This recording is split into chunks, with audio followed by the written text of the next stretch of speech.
Ladies and gentlemen, welcome to another edition of Roundtable Sports, fourth and forever, your go-to daily NFL news and rumor show, Monday through Friday at 2 p.m. EST. A lot of rule changes, a lot of rules that the NFL owners decided to say, no, not now, I apologize. But the league has shifted quite a bit, and we are going to be focusing the majority of this episode on what the league is going to look like with all of these rule changes. But first, we have to go around the table, see how everybody is feeling. Richie, how you doing, man? I'm doing great, Dan. To make sure to plug that mic in properly, first of all. But we like to hear that audio, the good quality audio. Can't miss out on that. I'm back. You're back. But listen, man, it's exciting. Shout out to Colby for holding it down yesterday in my absence, and excited to talk some football. A lot of new rule changes coming out there. A lot of new rule changes indeed. TD Fins Talk. What's up, man? I'm doing great. Yeah, man, these rule changes are crazy what's been happening today, but we're going to get into all of that and more right here on Fourth and Forever. Thank you, everyone, for tuning in. We love y'all. We love y'all. We love y'all. But can I sing now, Dan? Yes, because you know why? Our first topic of the day just so happens to be one of our good friends' birthdays. Happy birthday, Richie! Happy birthday to you. All right, thank you, guys.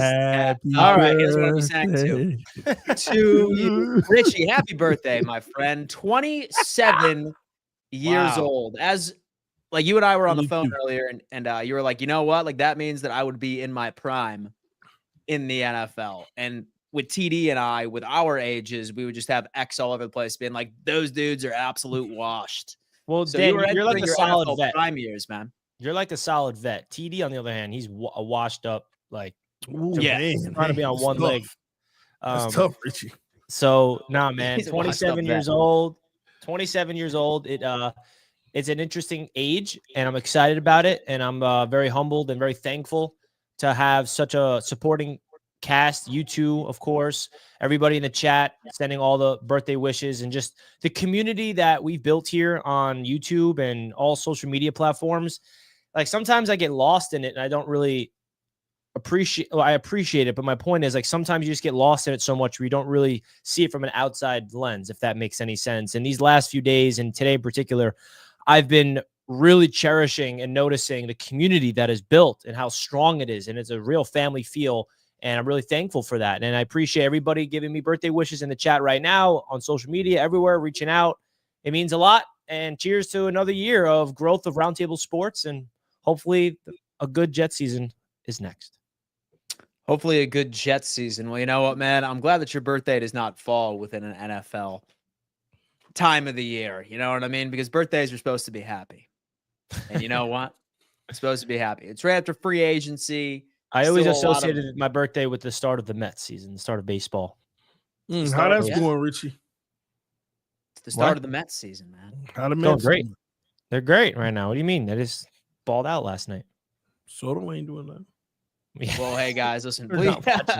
Well, folks, please do us a favor and wish Richie a happy birthday in the chat if you have not already. If you are listening on Spotify and or Apple or wherever you listen to podcasts, if you are enjoying this show, we kindly ask that you leave a rating and review. Let us know what you think, and also consider coming on over to YouTube, because we do these shows live at the exact same time, Monday through Friday. So certainly go on ahead and consider that if you want to be a part of our live chat community that Richie was just blowing up, baby. I am looking forward to it. Anyway, let's go ahead and get into the very first topic of the day, the Tush push.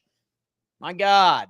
It appears that it will be staying in 2025. Now, the official ruling is that it is being postponed to May for the league to look at again. And according to Jordan Schultz and several other sources, it sounds like that all they had was 16 votes in favor of banning this play, meaning that they were 8 short. As we know, they need 24 in order to push this ban into fruition. Now, here's the thing. I'm not sure about you guys, but I have a feeling that this is going to be in play for 2025. I think 2026 is an entire different conversation. I'm having a hard time finding or like reasoning on how that all of this lobbying could convince 8 guys to completely hop on the other side of the aisle and vote against this said play. I saw something where what they wanted to do was just ban pushing and pulling all across the game. So no more of, say, for example, that you see a running back, try and go in for the touchdown and you see the entire offensive line drag him in. That would no longer be the case. These 16 are really looking to get this banned. And I think in the May meeting, that is when it is going to be back on the table. Richie, thoughts on this? Do you think that they will be able to lobby and have 8 people switch over to ban this play in May? Listen, man, I feel like it's going to be an interesting discussion. I think the people we know that are in favor of keeping it are not only the Eagles, but the teams that have coaches that are from the Eagles, right? You got Kellen Moore in New Orleans, the Colts coach, the Cardinals coach. Like, I think everybody come from the Nick Sirianni tree. They're going to veto this and not, they want to keep the tush push for sure. So that's 5 votes right there. That's going to be anti the tush push. So the question is, are the 3 other teams in the league that are in favor of getting rid of it? And I think that's really what it comes down to. There's a side of it where people are like, yeah, well, it's a competitive advantage, right? Like, the Eagles should not be punished for figuring out a situation, a play that is dominant. Go draft big offensive linemen. Go get a quarterback that can move like Hurts if you're so afraid of it, instead of trying to ban it, right? That's another side of it. This is a legal play that the Eagles created that you've seen other teams try to replicate and fail. So it's not like every team can do it and it's unstoppable. The Eagles do it and they're unstoppable at it, but there's no other team in the league that tries it like them and it succeeds at that high level. So I think it's a very interesting debate. I think it's not going to get banned. That's my prediction. Prediction. Now, they said that the Philadelphia Eagles, they did score a touchdown on 87% of their attempts combined. That was also including the Bills, because honestly, it's just the Bills. It's also the Philadelphia Eagles. I think the biggest shock for me is that they had so many teams and owners say, you know what? We are not going to vote against this. But then again, only 2 teams are regularly doing it. So I wonder if some NFL owners are looking at their current roster, looking at their quarterback, and they're saying, you know what? Like, we have a quarterback that's built to run this damn play. We could potentially implement this into the season once we have all of the right personnel pieces in place. Still kind of shocked. TD, talk to me. Yeah, this is interesting to me. I'm trying to really figure out more in depth, kind of like what happened at the meeting, because I'm kind of seeing it a little different. I'm seeing that it's actually closer than they thought it would be to ban it. Because remember, you need 24 votes to ban it. I think they have over half now, over 16. Otherwise, they would have went ahead and just struck the whole proposal down. I think they have over 16 right now, but it's close to that 24 mark, to where they want to revisit and talk more through it, I guess, and make sure they're very clear on what they're talking about, and not just the tush push, whether it's carrying players over, so forth and so on. There's a lot of steam behind this right now. And believe it or not, they have more organizations than not actually in favor of getting rid of it, I believe. So they want to discuss it further and continue to look at it. I mean, if it's a part of the rules, it's football, but they're trying to change the rules based off of this. So we've already talked about it up and down about whether we want it or not, but that's very interesting for them to move it till May. That kind of tells me it's not cut and dry whether, we want it or we don't want it. It is very close. It is very close indeed. Like I said, the biggest shock factor is that I'd say almost convinced that this would be down to the wire. But then they postponed it because it sounds like Godell, McKay, and Jerry Jones as well is likely in this. I feel like all of the opposition in the NFC East is hopping on to try and get this out of the equation in 2025. We shall see how the meeting goes in May. But for now, the Tush push is still here to plague all of the haters. And Richie's going to be pumped about this one because there was another rule that was postponed to the May meeting.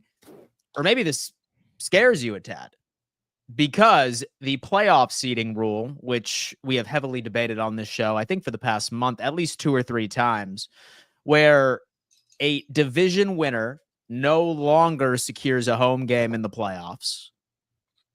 But now the seeding is going to be entirely based off of records, where division winners still can lock down a home game in the playoffs. But all home games would be associated and given to the teams with the 4 best records for seeds 1 through 4. TD, thoughts on this one, right? Because I would have thought that we would have had an answer on this one today, but the fact that it's being moved to May almost makes me feel that a lot of the owners want to see this happen. I don't know. TD, what do you got? I remember we've had a lot of conversations about this. And I don't know what it is, but the last week, just randomly, I've been hearing a lot of people weigh in on this, more than usual. And the consensus of what I've been getting is a lot of front offices want this change. A lot of people are actually asking for this change. And again, I've already given my stance on it, but this is very interesting. This is very interesting because what it tells you is it has a lot more momentum than the just surface proposal that they're looking to potentially make this change too. I don't know if this one will actually be official, but I think that this one might actually come down to the wire of being changed, like where it fails, but barely. And I think that's why they want to move it to May as well, because they're thinking about this shift. They're thinking about this move. And I don't know if it'll have anything also to do with, the potential expansion overseas that they've been talking about as well. But this is something a lot of teams have really been talking about and considering. So there's steam, there's some hot brewing right now. And I wouldn't be surprised if it is changed. I just don't think it will be. I don't think it will be. Richie, go off, man. Go off, brother. Yeah, I really, really hope. Like, this is one change that actually would affect me personally. I'm very stern on my thought process on this. A lot of it has to do with my passion for the divisions in football, which is, I always like to remind myself and us that, like, Roundtable Sports, what makes Roundtable Sports Network unique is the concentrating on divisional coverage, concentrating on AFC East Roundtable, and I feel like this is moving towards moving away from that. And Mike Tomlin, he had this to say about it, which I could not agree more with when he was asked about it at the owners, whatever, annual meeting. He said, "I'm a division purist. I love the rivalries that is division play. I love the structure of our scheduling that highlights it. I think the division winners should get a home playoff game." And, like, speaking from Mike Tomlin, coming from the AFC North, that's probably the most competitive division in like the last decade consistently has been the AFC North, right? And I just feel like I'm a division purist too. And obviously, if it changes the structure, you're still going up against your division rivals and all that. But I'm telling you, as time goes on, the importance of winning the division is not going to be as what it once was, because of that home playoff game is such an important element to it, which adds to the element of it. And I can even see a world where the divisions are forgotten, because divisions don't matter if it's a conference seeding. All of a sudden, you look at the standings now for the NFL playoffs, it's always going to be conference and conference. No one's going to look at division standings anymore. And I just don't want that to be the case. I love the uniqueness of the NFL, the model that it has. I think is perfect. I think it's unique, which I think each team that wins a division should be incentivized, not just by making the playoffs, but being a guaranteed top 4 seed. So I'm a purist with that. I'm open to some change. I like some of the change that they're doing, but this is one change that we do not need, and I do not want it to happen. I really hope this never comes to fruition. So I'll tell you what. So I really want to like look at this, and I don't think that this is going to be a particularly close vote. In fact, I think that it will be a landslide because more often than not, I feel like that there's really only a couple of scenarios where there is such a massive difference between the first, fifth seed and the fourth seed, for example. Outside of a couple of outliers, like that one year where we saw a losing record Carolina Panthers or a losing record Washington Commanders secure a playoff spot, and the fifth seed, had 11 or 12 wins. More oftentimes than not, the fourth and the fifth seed have very similar records, give or take 1 or 2 games. I think that it's such an outlier that I think there's only one way that this is going to go, and it's going to be a landslide for the purists of the world. So, Richie, I got to tell you, man.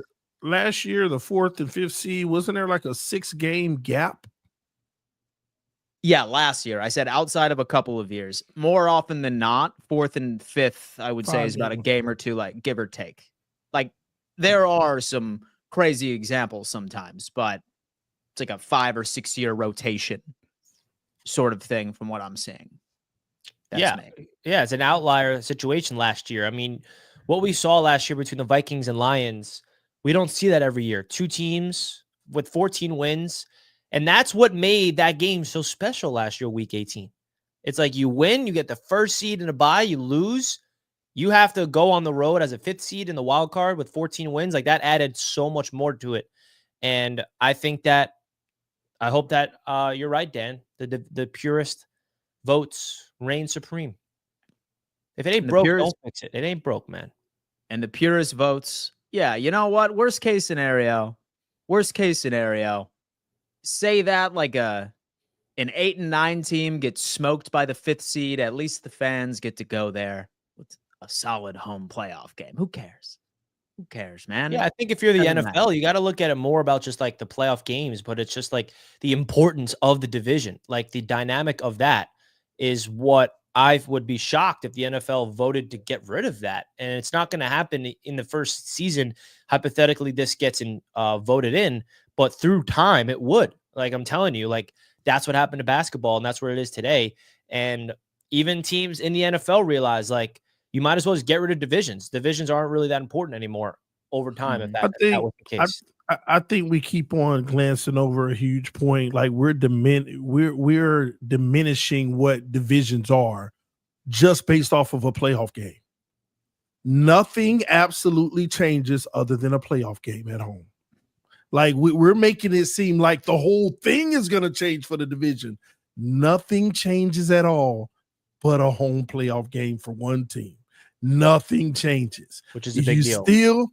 You say, well, but let's make sure we keep it to understand that nothing changes but that one playoff game that you get to have at home if you win a division. Because guess what? It doesn't matter in the second round anyway. Division winner versus whoever got the higher record or whatever it may be. So I like I said, for me, it doesn't matter to me. I just understand teams that work hard and win 14 games. It's in a tough division. Not having that home game, wanting to reward their fans for it. But hey, you can look at it both ways. You can look at it both. But we'll see. Why did they postpone this one?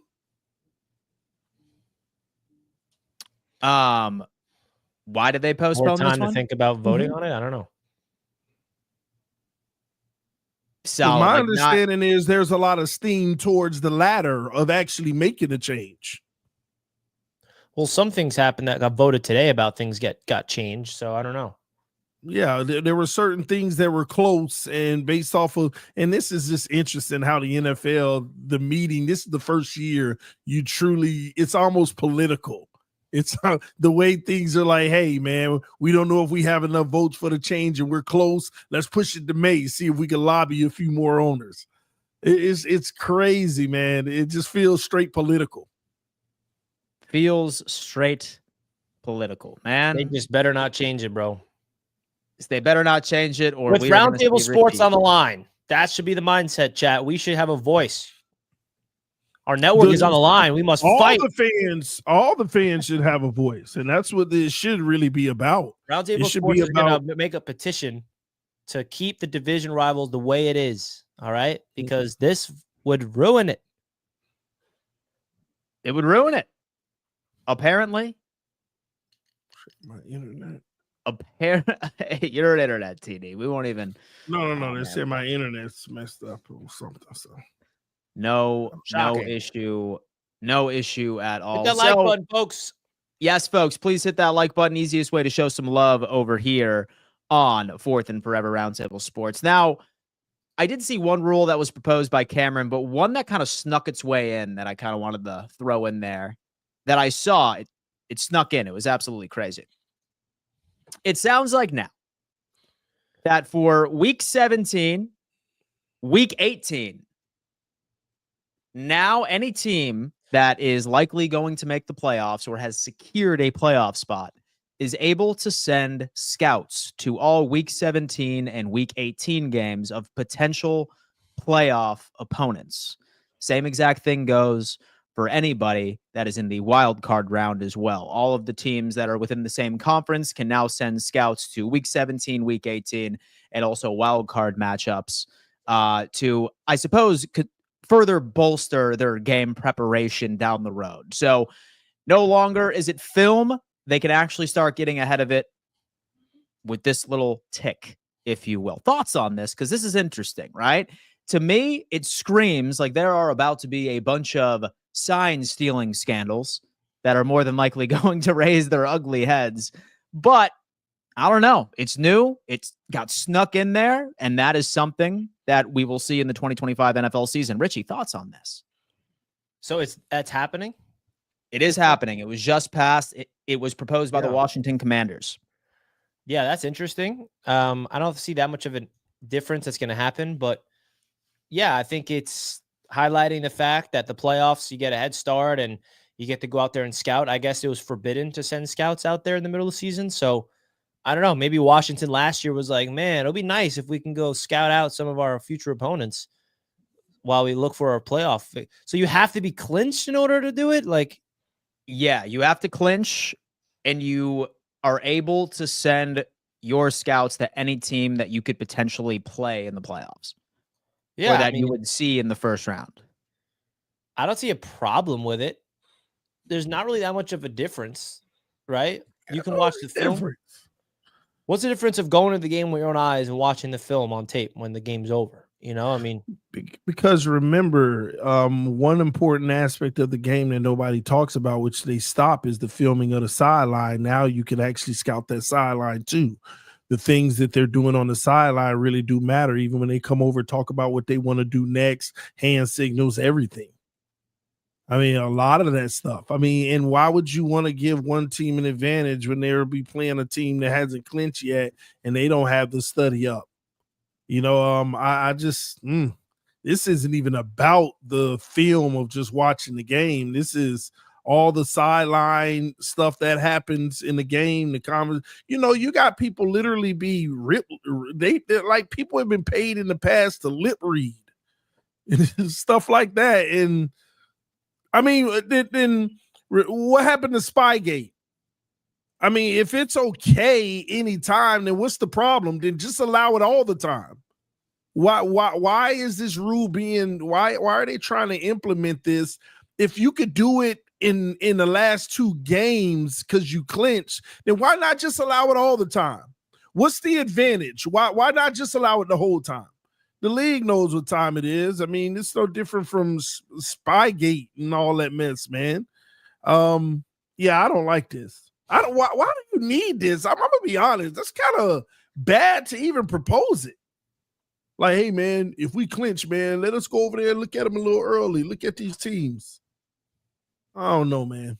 You know what? Fool's rule. It's kind of funny. You should have the same amount of time of preparation too. Same amount of time. It's kind of funny because it's basically what Bill Belichick did year round. Yeah. For years, but now it's week 17. Yeah, Richie, I thought you'd like that. I thought you'd like that a lot, man. I did, man. You got a little chuckle out of me. Oh man. Any further topics on this? Any further comments right before we end up moving on? Because folks, there have been quite a few. Yeah. What did you guys have to say about this topic yesterday? I wasn't here for this one, huh? What did you guys have to say about this topic? We didn't hit this yesterday. We didn't think it was important. Yeah. We saved that specifically for you, Richie, because we did have a couple of topics yesterday that we would like to go over. And that's true. Ooh. Justin Fields has been declared the starter, right? Glenn believes in our good friend Justin Fields to take the reins. Ooh, and to be honest with you, Richie, this is birthday, Dan. I thought we were going to have an exciting show, not a sad one. I feel like you guys have heard me say this cliche over and over again, but I think it beautifully applies here. Sometimes the devil you know is better than the devil you don't. So rather than throwing a rookie QB into the mix, whether or not it's Shedeur Sanders to the New York Jets or whether or not you wait for a Jackson Dart, hell, maybe it is a 3rd, 4th round QB. I feel like this is precisely what I was anticipating from the New York Jets. A lot of upside. Can the Jets turn this guy around? I don't know. Richie, thoughts on this? I saw you were pretty excited about it. I saw the hype video. Justin, the hype video? Yeah. What hype video? I don't know. It got me going. Well, I did come out with a video on Jets Media last night, guys, that I put a lot of resources and a lot of effort. If you guys want to check this out, it's a different type of content I'm doing. It's more of a documentary of Justin Fields. Shameless plug. But Jets fans and any NFL fans interested, it's a nice little documentary about Justin Fields' story and his potential revival with the New York Jets. And I think that, there's a lot of reasons to be excited about Justin Fields with the New York Jets. And the big thing that for me is there's examples around the NFL of what Justin Fields is about to do potentially, which is Sam Darnold, Baker Mayfield. And I think that this is Justin Fields' opportunity to have an organization actually give him the real chance. And the cool thing about what Aaron Glenn had to say is that, oh yeah, I think that's an opinion. People say he can't throw. People say he can't process the field. And he kept referring to his time at Ohio State. And I think this Jets coaching staff is going to do a lot to go into what happened at Ohio State with Justin Fields and what worked, because you turn on the tape in college, Fields was an absolute animal. Like, why did things click? How was he able to process the field? And listen, college is completely different than the NFL, right? There's a lot of instances where players are better than college in the NFL, but how can the Jets simplify the game for Fields enough and bring what worked in Ohio State and regain that confidence for him to be able to play the quarterback position? And Aaron Glenn kept saying that we want Justin Fields to play the quarterback position, not just be an athlete, not just be a mobile guy. And the fact that the Jets gave him this nod of being the starter right now, I think is awesome. I would prefer this rather than to go, oh, it's an open competition and we'll let Tyrod and Fields compete for it. Like, no, I don't want any of that nonsense of a competition. This is Justin Fields' team right now. And Tyrod Taylor will be right behind him, giving him all the tidbits. So I think Fields is in a position where he could revive his career, but it's going to be up to him. It's going to be up to this coaching staff. I don't think it's going to be pretty immediately. I think it's going to be something that Jets fans have to keep an open mind and embrace the struggle and let Justin Fields himself learn from the struggle, because I don't expect him to go out there guns blazing week 1 and week 2, week 3 and lighting it up. I really don't. I think there's going to be hiccups. I think there's going to be bad games. There's going to be brutal turnovers. There's going to be question marks where we're like, is he ever going to figure it out? And I think it's up to us Jets fans, and more specifically Fields and the Jets, to rally around him and pick him up when he's down. I think that's what builds winning cultures. That's what builds winning environments, is how can you handle adversity properly? And I think that's my mindset going into it. I got a lot of excitement and a lot of hope for Justin Fields, and I'm excited to see this team kind of be hopefully the resource he needs to find himself in the NFL. Be that resource. And it's all outlined right here on this video. Go check it out, folks. It's a nice watch. Appreciate it. It is a nice watch. I did see you cooking up a different content style there, brother. Yeah, it's a documentary style content. So definitely go check it out. Definitely different style of video than I've made recently. A lot of time went into that, I'll tell you that much. TD, thoughts. What do you got, man? I mean, it's a sad day for Jets fans. They just declared, their season is, in essence, over. Justin Fields is not going to help this team win a Super Bowl when this team is built and they actually have a good roster, in my opinion. They're looking at a project here, hoping for some spark. And here's the saddest part about it. He might even provide spark. But what is he ultimately going to do? Get them, fighting for a wild card or a first round exit if they're lucky enough. We have the Geno Smith type situation all over again where we think we have something and it could really mess up the Jets organization long term because he might be able to earn a long-term contract, which keeps him in purgatory. Until Fields shows that he can play at an elite level, he has elite skill, but throwing the football, he has to mightily improve. And until he proves that, the Jets are really wasting their time. But, hopefully a new coach and a new atmosphere can transform him and give him what he needs to be successful. And if it does, then, man, what a gamble. What a gamble. But until that happens, man, he got to prove himself. And I'm rooting for Justin Fields, believe it or not. I've always liked his talent. But at the end of the day, actions speak louder than words. You got to prove it. And you got to go out there and win games for this team. You got what you need. Your O-line isn't trash. It's a solid O-line. I mean, they could maybe use another addition in the draft. We'll see what they do at the tackle. And, I mean, you got some weapons, man. Garrett Wilson, Breece Hall and company.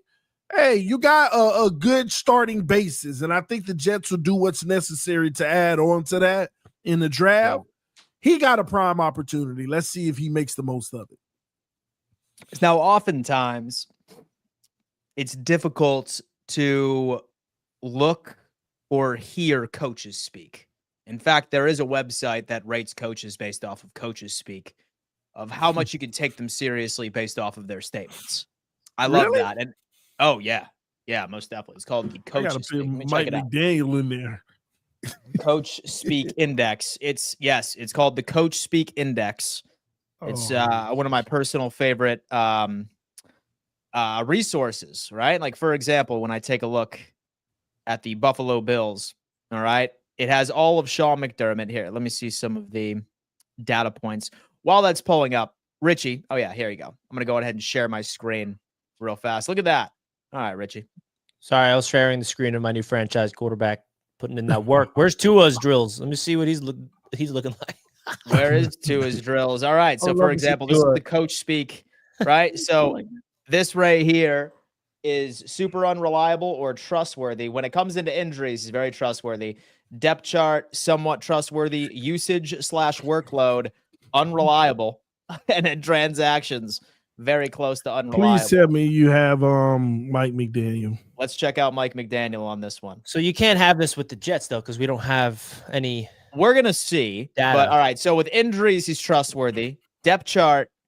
Wait. It's a low sample size. What does that mean, injuries trustworthy? Well, he's saying about injuries. He's right? not blowing smoke. Based off of what he says. So, if he's telling you something about a specific injury, 9 times out of 10, you could take what he says seriously.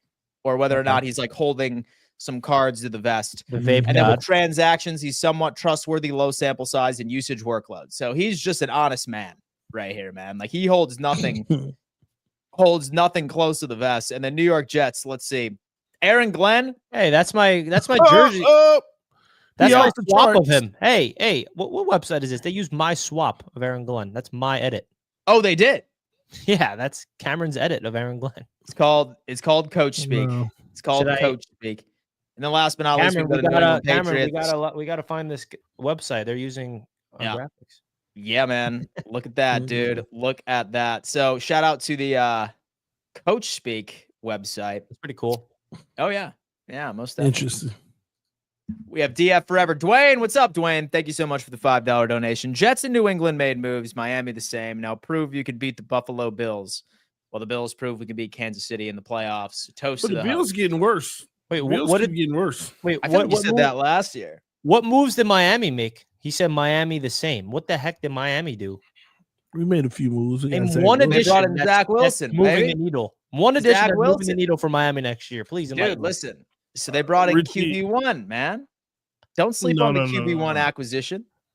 James Daniels, one of the best guards in the league. That is going to be very. No, I mean he's one of the best guards in the league. That's going to be very vital because that's one of our weaknesses. So we've upgraded in that area, Richie.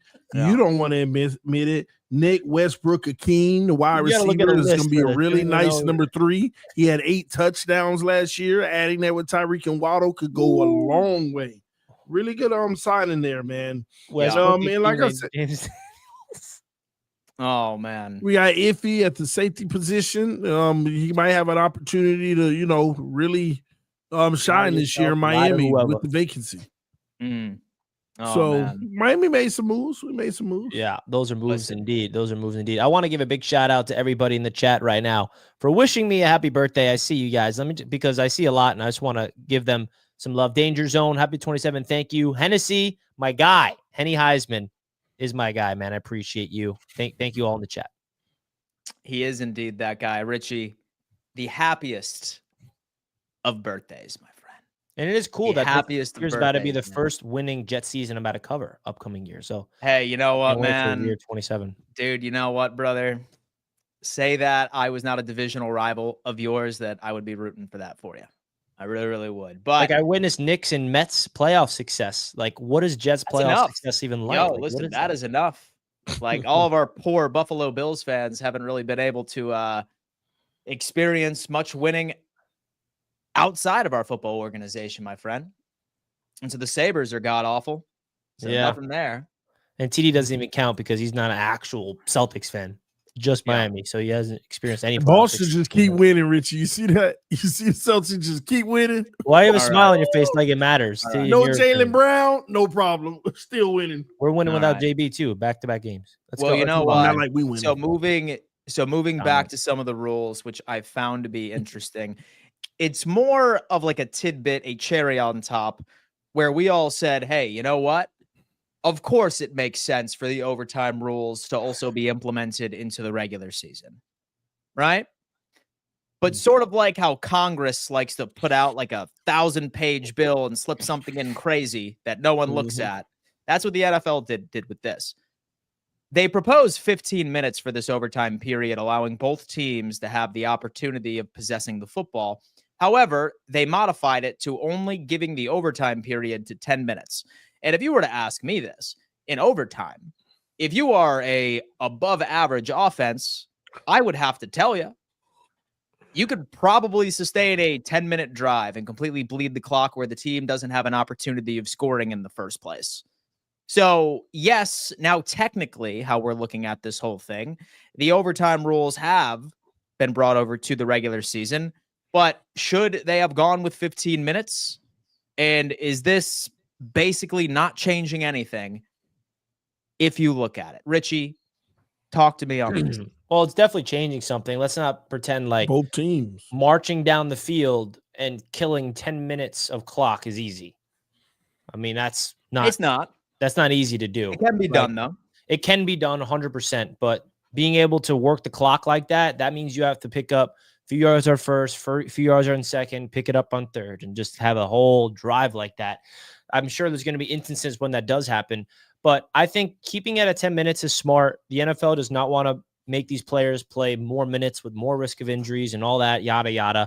I feel like the ties are still in risk, but I do like this a lot. I mean, I was always, every time you go into overtime, you always have that sense of anxiety of like, wow, I feel like our fate is in a coin right now.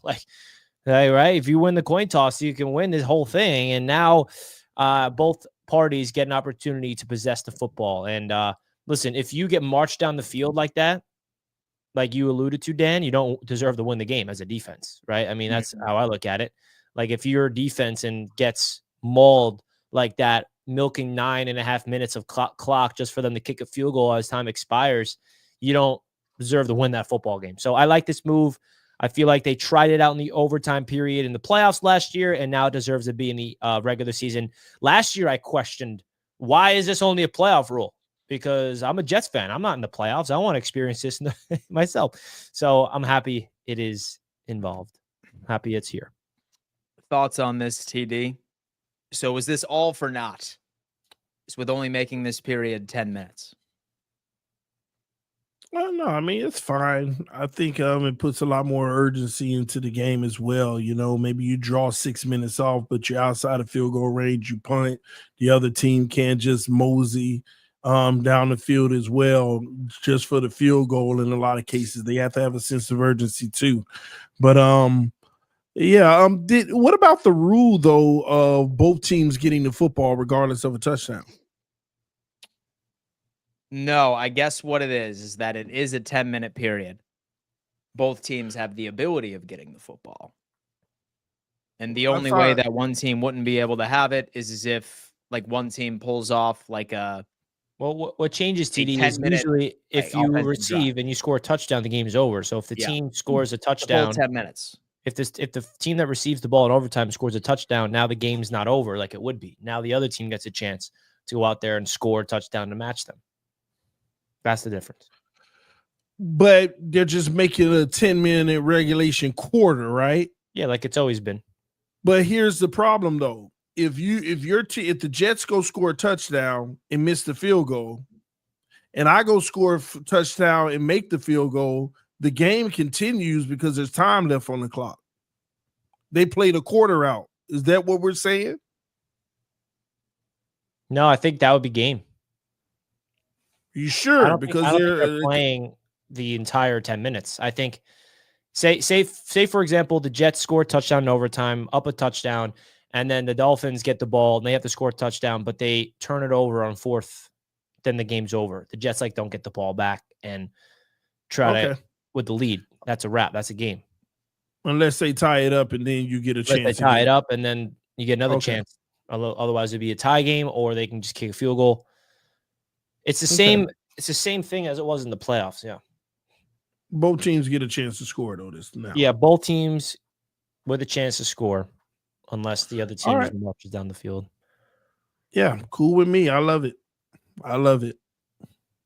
Oh man, sound off. We have Glenn coming in with a $10 donation. Wow.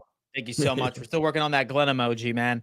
This Miami season only comes down to one player. Tua stays healthy, and they're fighting for the division. If Tua is not healthy, they could be last. Happy birthday, Richie.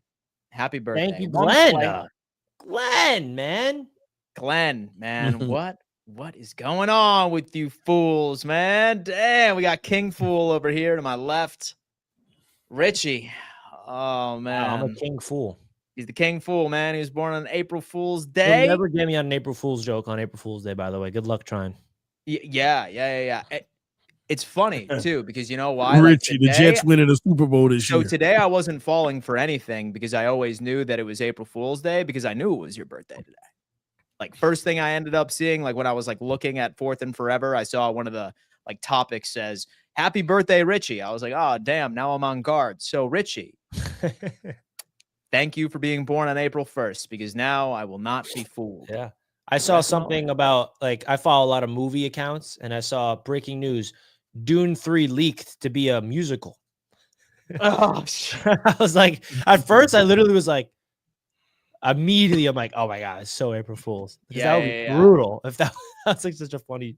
So I saw a couple of images. Man, like I've seen a couple of images of Tyreek Hill being traded to like every single NFL organization. I saw one that he got shipped off back to the Chiefs, like right to the Chargers. The problem is people make April it's too obvious April Fool's. Somebody said Josh Allen finally gonna get over the hump and beat Mahomes in the playoffs this year. Like, too obvious April Fool's. Just too obvious, man. Man, you know what? I'm just going to let that go. Because I don't got time for that today, my friends. I have no time for that. Okay. Breaking news, the Jets bring Jamal Adams back. That's April Fool's. Because that would be absolutely hysterical. All right, so I feel like we only have time for one more rule, but this rule I was very excited about, and I really think that this steadily improves the game. There are often times, Richie already knew exactly what I was talking about. Yeah. I skipped down a couple, and Richie read my damn mind. Look at that. What do you think, so, if you have ever been pissed off about a BS call from the wonderful NFL officials, there is a certain aspect that is now going to be reviewable and will be able to overturn some BS flags. I think specifically it has penalties against defensive players. It It includes horse collars. It also includes face mask. It also includes roughing the kicker. I have not seen anything that pertains to roughing the passer. I could be wrong, but I believe it's not included. However, now if you end up getting a call where you're screaming at your television, perhaps you're putting a hole in your drywall. Now, if there is credible proof that no face mask occurred or no horse collar occurred, that can now be reviewed and the flag could be picked up off of the ground throughout the entirety of the game. This has been passed, and this is now a thing, folks. Unfortunately, because I know what a lot of you are thinking, you're like, oh man, hell yeah. Like that means that they're going to be able to review missed calls, like calls where, say, for example, a player gets or some offensive lineman was clearly held. Unfortunately, that is not included. It is only overturning calls on the field, not they should have called specific play. I, for one, am thrilled about this. I kind of wish that they would put this throughout the entire game. I really do. Some people might say, oh, man, like, so the games are going to be 6 hours now. Who cares? I love football. Make them 6 hours, baby. Just make sure it's fairly officiated. But great step in the right direction. TD, thoughts on this? Go off. Yeah, man, you want to get the game right. At the end of the day, you don't want to leave fans with all the conspiracy theories about what's rigged and what's not rigged. So this is a step in the right direction. Is it complete? No, I think it needs to expand on this, but you want to get the game right. So I love this. Continue to make strides ahead in this direction. They need to move towards the ones that aren't flagged, though, because those are the big ones. The ones you don't call are the ones that people have the biggest gripe with, especially if it's clear as day. But, you know, they'll keep on evaluating the game. Let's see how this transforms the game, this piece of it in itself, and go from there. But what I will say, these are plays that don't happen quite often. That's the only thing I don't like about it. So yeah, we'll see how it transforms. But hey, to get it right, I'm never going to complain about wanting to get a call right. Maybe they're trying to like sort of keep top of mind the speed of the game, but I'm really trying to rationalize why they didn't include roughing the passer on this. Right? Like maybe I get it. Like, yeah, like horse collar, like face mask may not happen as often as a roughing the passer, but it's not significant. Like maybe you'll see like one or two roughing a passers per game, if any. Was this a rule just to go on ahead and protect Patrick Mahomes or something? Or like what's the deal? Like Richie, like why do you think that roughing the passer was not included in this? It feels, I mean, like a slam dunk personally. Go ahead. Yeah, well, first, the first play that comes to my mind about the face mask is that Sam Darnold one. Like, the worst thing, decapitated. Like, the worst thing about the NFL, in my opinion, is when you see a blatant penalty that's not called, and then you're just, like, hearing the NFL ref, whatever his name is, oh, it's a blatant penalty, whatever the case may be. Like, so, I don't know. But my big thing is you can review penalties. But with that Sam Darnold thing, there was no penalty. They didn't throw the flag, so that's not reviewable still. Yeah, it's not. So that part, missed calls are still going to be out there. So someone grabs a face mask and it's blatant, but a ref didn't see it. That's still going to get slide. I don't understand that. There should be a ref upstairs that sees something, and if there's a no call, but it's so blatantly obvious that the broadcast is even calling it out, they should be able to overrule it right away from upstairs. That's something I don't understand why they're not doing, because that penalty against Sam was so blatant. The fact that they did not call it at that stage of the game, by the way, that impacted the entire trajectory of it. That's the biggest problem with the NFL, is when there's a no call and the NFL comes on, the former ref comes on the CBS or Fox or whatever and literally just calls him out. Said, no, how did they not call that? So I'm shocked that they didn't implement that, because now that you can't question no calls, I don't know how this is going to change much. Now you're going to question if it is a face mask, if they threw the flag, oh, that's not a face mask, they grabbed this, or I don't know. I don't think it's going to be that much of a change. Yeah, it's frustrating. It's frustrating indeed, but at the end of the day, what can you do? What can you do? Folks, thank you for joining us. Super chat real quick from Miami Vibes. Oh Miami my God. Vibes. Wow. Nice profile picture. Richie, you seen that LeBron 1 leg 3 and block? Of course I did. That's the GOAT out there. You think I missed that? Only GOATs can do that at that age. We done with the 90s. Facts. Damn. We done with that. Did you see LeBron lose that game last week with the inbound? Did you see him win that game? Did you see him win the game? Did you see him lose that game? Did you see him with win that the game? terrible inbound and no defense? Did you see the win? Did you see the game winner? See that? Sorry, Dan. Sorry. No. Hey, listen. We have we have a show dedicated to ball. It's called Wake Up. And you know what? I will tune in. When I need to. And folks, you know what? That is actually a great segue, because Roundtable Sports, and I could imagine that the vast majority of you that tune in are familiar with some of our other shows on the network and across the various other channels that we pump out content on, particularly during the NFL season. But I highly recommend that you subscribe to this YouTube channel, because not only are you going to get Fourth and Forever Monday through Friday at 2 p.m. EST, but you are also going to see Draftaholics on Thursdays at 5:30. We know that the NFL draft is right around the corner. We have Wake Up and Ball with Richie and TD, where they discuss football, basketball, baseball, everything. Man, it's all in the pipeline. So if you haven't already, please do us a favor, subscribe. Even more importantly, turn on bell notifications so you can be a part of our live chat community. And that goes for everybody that is listening on audio as we speak.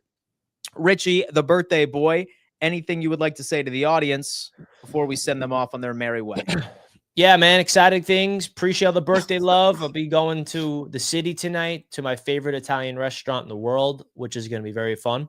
And yeah, we'll see you guys tomorrow. We appreciate all the love and another episode of Fourth and Forever in the books. Birthday special. Appreciate all the love and all the well wishes in the chat. I see it all. TD, what do you got, man? Yeah, in all seriousness, happy birthday, Richie. Enjoy your evening, brother. And thank you everyone for tuning in. Fourth and Forever, another one in the books. We shall see y'all tomorrow. We love you all. Man, we do love you. That is true. Smash that like button for us on your way out. And we will see you tomorrow for another edition of Roundtable Sports Fourth and Forever. Same time, same place.